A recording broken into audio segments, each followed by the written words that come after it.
Primero debo decir que hay que tener muchísimo cuidado en este foro, porque aquí enfrente en la primera fila está Ramón Yáñez y está Luis Llerenas, el maestro tequilero.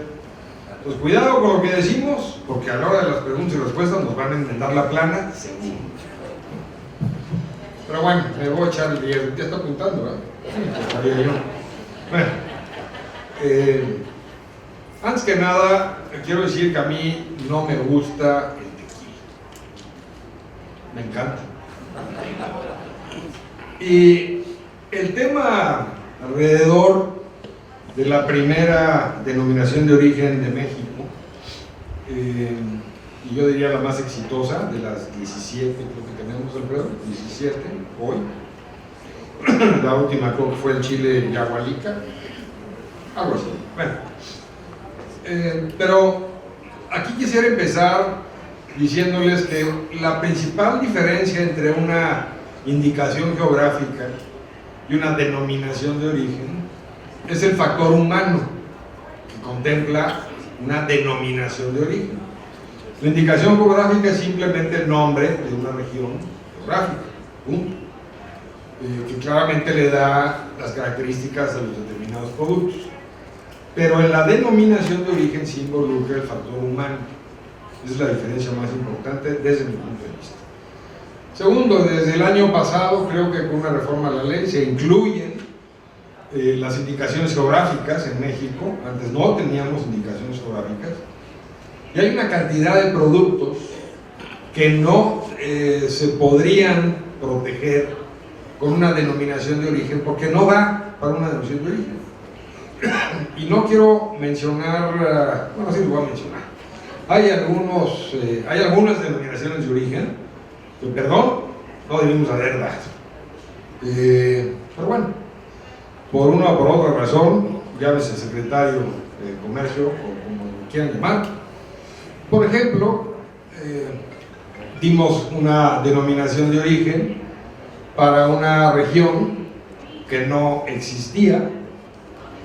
Conste, denominación de origen es el nombre de una región geográfica. ¿Me quieren decir ustedes dónde está el municipio de Talavera, en Puebla? Pues no hay. Cosa que le dije yo al entonces gobernador, hoy es el dueño de la luz, ¿no?, de la Comisión Federal, señor Bartlett. Y me dijo, a ver, licenciado, ese es el problema, que no hay un nombre aquí de Talavera. No hay un mapa, ahorita lo arreglamos. ¿Y qué pasó? Pues que el Congreso Estatal legisló y entonces hay una zona que se llama la zona de Talavera. Se acabó el problema. Pues me habló el secretario, mencionado por Armando, el señor Miño Blanco, y me dijo, ¿y qué esperas? ¿Está bien?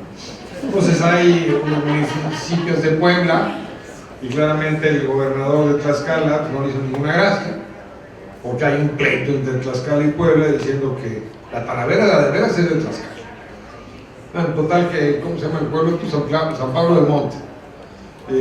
Finalmente se anexó la denominación de origen, se formó la norma, se hizo el consejo, les quitaron la verificación después de varios años.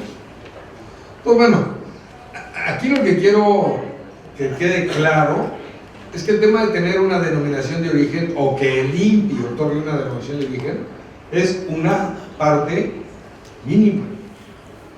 Aquí se acaba de mencionar, la parte muy importante la tienen los productores, los agaveros, los distribuidores y los consumidores.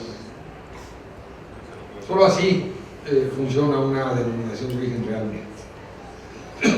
Decía Luis Guillermo con toda razón, esto ha ido evolucionando en estos 25 años. Y hoy, para ver el esquema general, no sé si esté bien o esté mal, o qué paso debería de ir antes que el otro, pero hoy lo que sucede es que alguna persona física, moral, el gobierno, el Estado, la asociación de productores, la cámara de productores, van al INPI primero, hacen una solicitud de una denominación de origen, con todas las características de información técnica, etcétera, etcétera, la región geográfica. Y después de que el INPI lleva el proceso, se publica, se supone que no tenemos oposiciones, objeciones, el INPI concede la denominación de origen, se publica en diario oficial.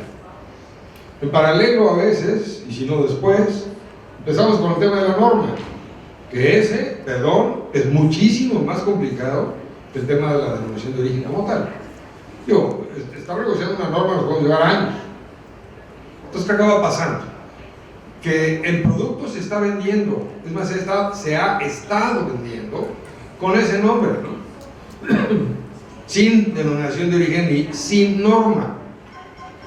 Entonces, cuando a alguien se le ocurre llegar a la idea de tener una denominación de origen, lo que es francamente muy complicado es llegar con los productores que están acostumbrados a producir tal producto de determinada manera, a decirles: ¿qué crees? Que ahora no, ahora lo vas a hacer conforme dice la norma oficial mexicana. ¿Que quién la hizo? Pues muchos, ¿no? Entre ellos el gobierno. De ahí es donde. Entonces, yo recuerdo situaciones muy complicadas en las cuales nos decían: oye, es que todo este tema del proceso de producción es desde mi tatarabuelo. Y ahorita vienes a decirme, primero, que el nombre de la denominación de origen ya no es mío, ¿no? Ahora es del Estado mexicano, porque es un bien público de la nación. ¿Cómo? Sí.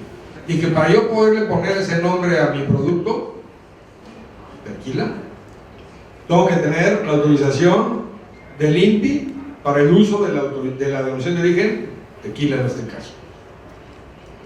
A ver, yo estoy produciendo en el municipio de Tequila un aguardiente de agave y le he puesto tequila, y ahora me vas a decir que tengo que cumplir una norma oficial mexicana, que igual no puedo cumplirla por la razón que sea. O sea, es muy complicado. Esto lo digo un poco respaldando a lo que acaba de decir Luis Guillermo de lo tortuoso a veces que es poder negociar una norma y una denominación. Pero si le queremos poner todavía más complicación, pues vamos a hacer el consejo regulador. Bueno, yo me acuerdo. Y es padrísimo cuando llegas con los productores y les dices: vamos a hacer el consejo regulador. No va a ponerle lana usted. Espérame, esa es tu idea, ¿no? No, a ver, ¿quién va a verificar el cumplimiento de la norma? ¿La Dirección General de Normas? Pues parte.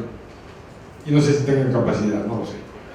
Entonces, el crear un consejo regulador, y por eso, perdón, no creo que de las 17 denominaciones de origen haya 17 consejos reguladores de cada una que funcionen. No creo. ¿Cuál está jalando bien? Bueno, vamos a suponer que esté jalando bien, ¿no? Pero es muy complicado. Entonces aquí la pregunta es: ¿qué va primero? Que se otorgue una norma, que se cree el consejo regulador que verifique el cumplimiento de la norma en las fábricas, y luego damos la denominación de origen. Ahora seguimos como estamos. O sea, el INPI da la denominación de origen, luego la norma, luego el consejo y luego la autorización de uso de la denominación de origen. Ahí se las dejo como para que empiecen a pensar qué hacemos. En el ámbito internacional, ya se mencionó aquí, tenemos una historia larga. Está el arreglo de Lisboa de la Organización Mundial de la Propiedad Intelectual, está en vigor desde septiembre de 1966. Actualmente hay 29 países miembros, tampoco es tan importante, pero bueno, son 29 y son importantes los 29, y están, tengo entendido, todas las denominaciones mexicanas, no sé si Yagualita también, ya están protegidas por el arreglo de Lisboa con un registro internacional, que es importante porque podemos utilizar el arreglo de Lisboa para el tema de protección de las denominaciones de origen mexicanas. Se mencionó también la OMC, la Organización Mundial de Comercio. Esto, México es miembro desde enero de 1995. Está en el acuerdo sobre los derechos de propiedad intelectual relacionados con el comercio, ADPI, que es clarito en este tema de propiedad intelectual. Está, por mencionar, 2 o 3 de los tratados comerciales más relevantes, por supuesto el Telecán, vigente todavía, hasta que Trump se le ocurra hacer algo. Está el Tratado de Libre Comercio Unión Europea-México, el Telecuem, que se firmó en 2000, y recién el año pasado la renovación. Está el CPTPP, que ahí va, ya sale Estados Unidos, lo cual desde mi punto de vista pues es benéfico para México que se haya salido, porque estando Estados Unidos en el TPP teníamos una serie de obligaciones y disposiciones fuertísimas. ¿Qué pasó cuando se salió Estados Unidos? Quitamos todo lo que quería Estados Unidos. Yo me salgo y ahí te quedas con mi mujer, pues no. Bueno, luego, bueno, en el ámbito nacional tenemos la ley de la propiedad industrial. Es interesante, es en enero de 73, es la primera reforma que incluye un capítulo 10 de denominaciones de origen, 73. Luego me corrige si estoy equivocado. Luego, en diciembre de 74 es la primera resolución de una declaratoria de protección de las denominaciones de origen tequila, en diciembre de 74.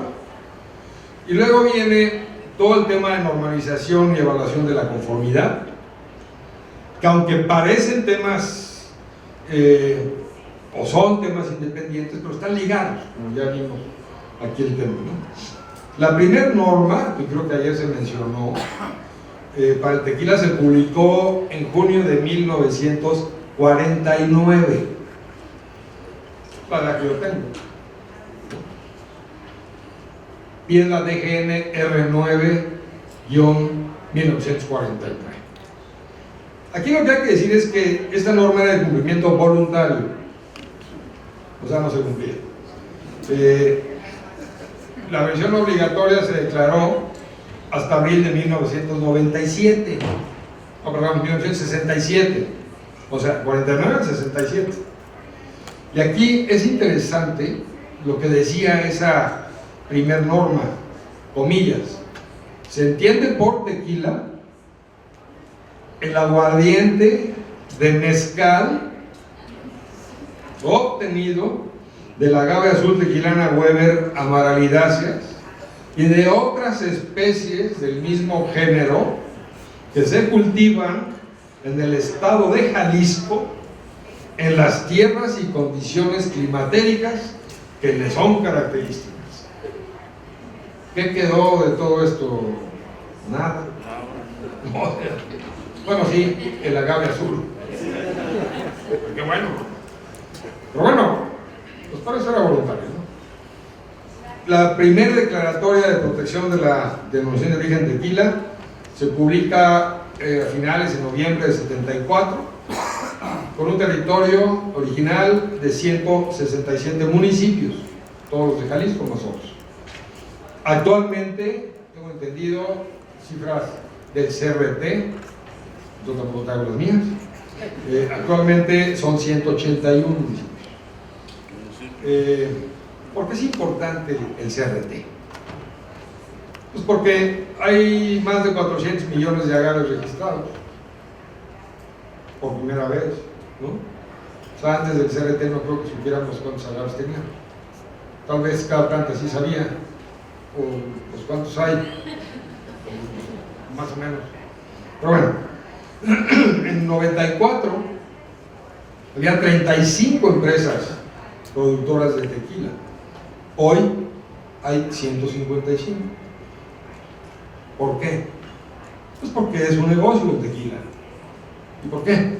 Pues porque está el Consejo Regulador del tequila, porque está verificando la calidad, porque están los consumidores demandando la bebida porque en Europa ha crecido, estas son las cifras, Estados Unidos desde luego,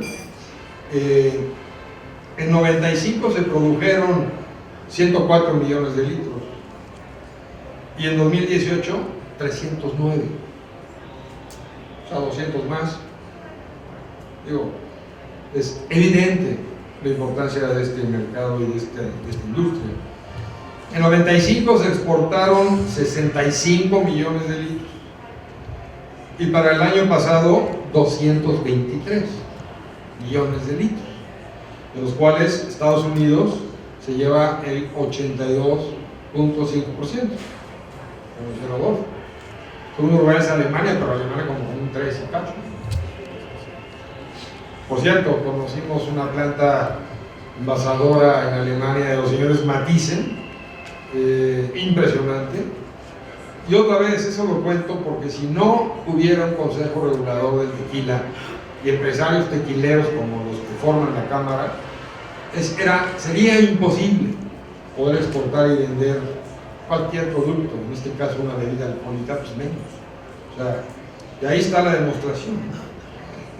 Hay 1.438 marcas registradas en México y hay 331 inscritas en el extranjero. ¿Qué voy a concluir con esto? ¿Qué tiene de importancia el CRT? Tiene 9 acreditaciones por la Entidad Mexicana de Acreditación. Se dice rápido, pero a ver, saquen una acreditación de la EMA. Hay 5 autorizaciones de la COFEPRIS, la Comisión Federal para Protección contra Riesgo Sanitario.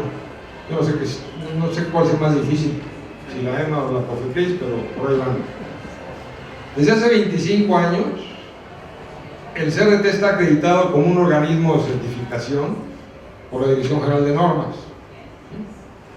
Hace 23 años fue acreditado como unidad de verificación por la Dirección General de Normas.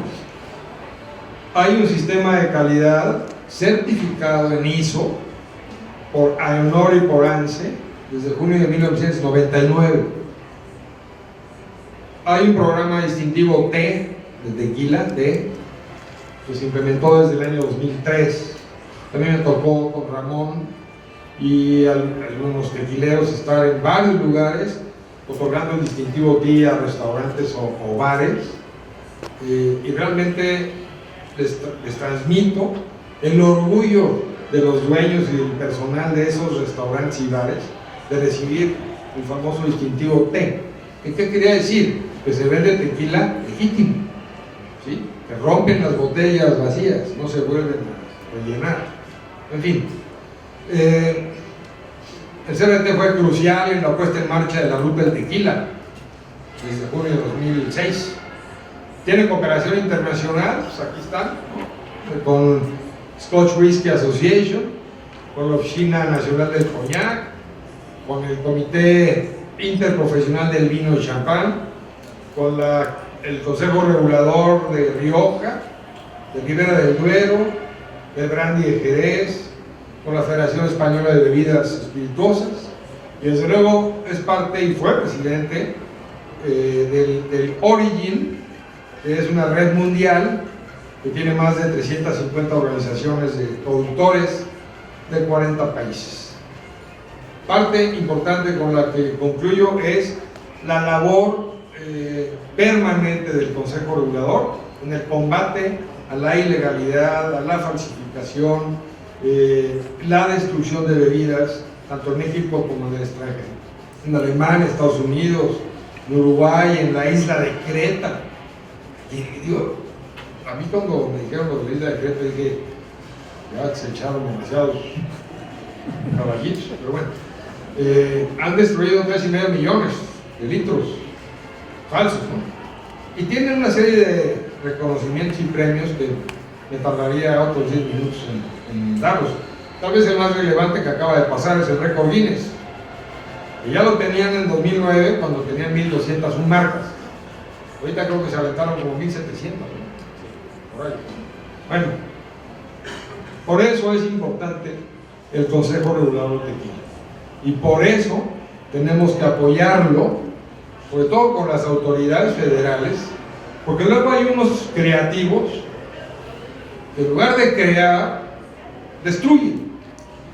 En lugar de apoyar al Consejo Regulador o a los consejos reguladores, quieren cambiarlos por otras cosas para poderlos manejar, supongo, o para poderse quedar con la lana que generan. O sea, perdón, hay que hacer un grupo fuerte con agaveros, con productores, con empresarios, y perdón por lo que voy a decir, yo estuve 25 años en el gobierno, no nos dejemos. Gobierno de quien sea, no se vale, ¿sí? Hay que entrarle para defender esta que es la denominación de origen por excelencia en México. Gracias.